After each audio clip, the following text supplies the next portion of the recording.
প্রীতম মজুমদারের মৃত্যুর খবর পেয়েই শোকাচ্ছন্ন প্রীতমের হালি শহরের পরিবার। নিশিদিন হসপিটাল, অর্থ সব নয়, পরিষেবাই আসল কথা। ঠিকানা রবীন্দ্রপল্লী, কল্যাণী হাইরোড, ওয়ার্ল্ডস মোড়ের নিকটে। যোগাযোগ 8617781276। রাজ্য বিজেপির প্রাক্তন সভাপতি তথা বিজেপি নেতা দিলীপ ঘোষের স্ত্রী রিঙ্কু মজুমদারের আগের পক্ষের ছেলে প্রীতম মজুমদারের মৃত্যুর খবর পেয়েই কান্নায় ভেঙে পড়ল প্রীতমের জেঠু এবং তার পরিবার। কি করে প্রীতমের মৃত্যু হলো তার তদন্ত চায় প্রীতমের পরিবারের সদস্যরা। খবর পেয়ে সল্টলেকে ছুটে গেছেন প্রীতমের বাবা। প্রীতম ছোটবেলায় হালি শহরের বালুভাড়ার বাড়িতে থাকত। ছোটবেলা এই বাড়িতেই কেটেছে প্রীতমের মৃত্যুর খবর শুনে হতভম্ব সবাই। সংবাদ মাধ্যমের মুখোমুখি হয়ে প্রীতমের জ্যাঠা ও জেঠিমা বলেন, ছোটবেলা থেকেই এখানে আসতো, এখানে করতো। ও একটা শুনেছি প্রাইভেট কনসার্নে কাজ করে। না, আমাদের কাছে না, ও থাকতো এখানে, ও বাবার কাছেই থাকতো। তাই এবার ওর বাবা, যাই হোক, একটা দুর্ঘটনাতে ওর বাবার পা বাদ যায়। ওর বাবা একেবারে পঙ্গু হয়ে পড়ে। কোনো রকমে এই ফুল গাছের চারা, এইসব টুকটাক ব্যবসা। খবর পেয়েছেন কিভাবে হয়েছে? আমরা একটু আগেই পেয়েছি। আমার ছেলে থাকে হচ্ছে আপনার সাপুরজি, নিউ টাউন সাপুরজিতে। ও ওখানে থাকে। হঠাৎ করে ওর বাড়িতে ঢুকে, ও গাড়ি চালায় আমার ছেলে, ও বাড়িতে ঢুকেই টিভিতে দেখেছে এবং ওর ওয়াইফ বলেছে যে এরকম, ফোনে বলেছে যে এই দেখো শিগগিরই বাড়ি এসো, এই ব্যাপার। মৃত্যুর ঘটনা কিভাবে দেখছেন আপনি? মৃত্যুর ঘটনাটা যেহেতু আমরা খবরটা পাওয়ার পর টোটাল জিনিসটা আমরা জানি না কি কারণে ও এই ঘটনাটা ঘটালো, কিন্তু আমার তো মনে হয় যে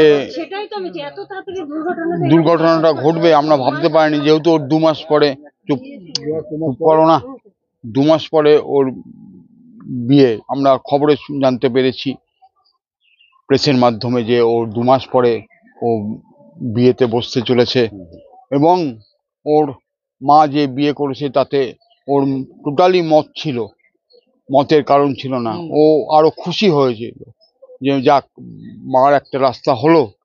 এবং সেখানে আপনার আমরা খুবই খুশি হয়েছি, যাক ছেলেটার একটা মাথার উপরে কেউ রইল।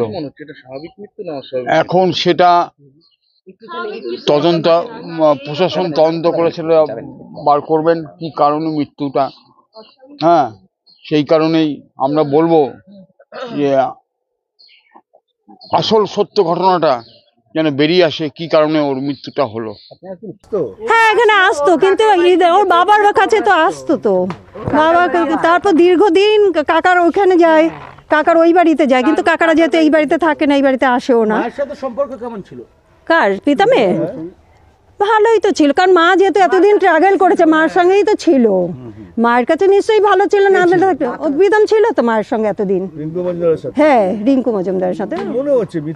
আমরা তো বুঝতে পারছি না, আমরা তো শুনেই হয়ে গেলাম।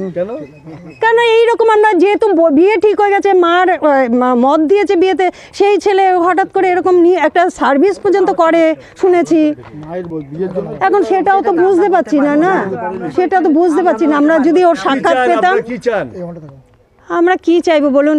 সত্যিটা হোক, সত্যিটা প্রকাশ হোক, যে কি ব্যাপার হয়েছে, ব্যাপারটা কি এরকম, মানে ছেলেটা কেন এরকম একটা পথ বেছে নিল। আমরা তো জন্ম থেকে ছোট থেকে দেখছি যে আমার ছেলের থেকে একটু ছোট। অন্য কোনো কারণ আছে?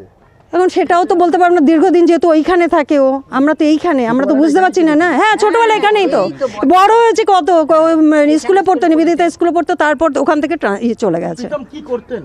প্রীতম পড়াশোনা করতে, এখন তো শুনেছি নাকি যে চাকরি করছে, জব করছে একটা। নিশিদিন ডায়াগনস্টিক সেন্টার, এ কমপ্লিট ডায়াগনস্টিক সলিউশন। আমাদের ঠিকানা 144/1 সেন্ট্রাল রোড, আনন্দপুরি, ব্যারাকপুর, কলকাতা 122। আমাদের যোগাযোগ 9875338719। সাধ্যের মধ্যে স্বপ্নের ফ্ল্যাট খুঁজছেন? লাবণ্য গ্রুপের পক্ষ থেকে ব্যারাকপুর হরিসভা মন্দিরের নিকটে সোনাঝুরি আবাসন। থাকছে lift, top floor, set, 0% GST। এছাড়াও থাকছে ব্যাংক লোনের সুব্যবস্থা। ফ্ল্যাট বুকিং চলছে। আমাদের যোগাযোগ 7278200456।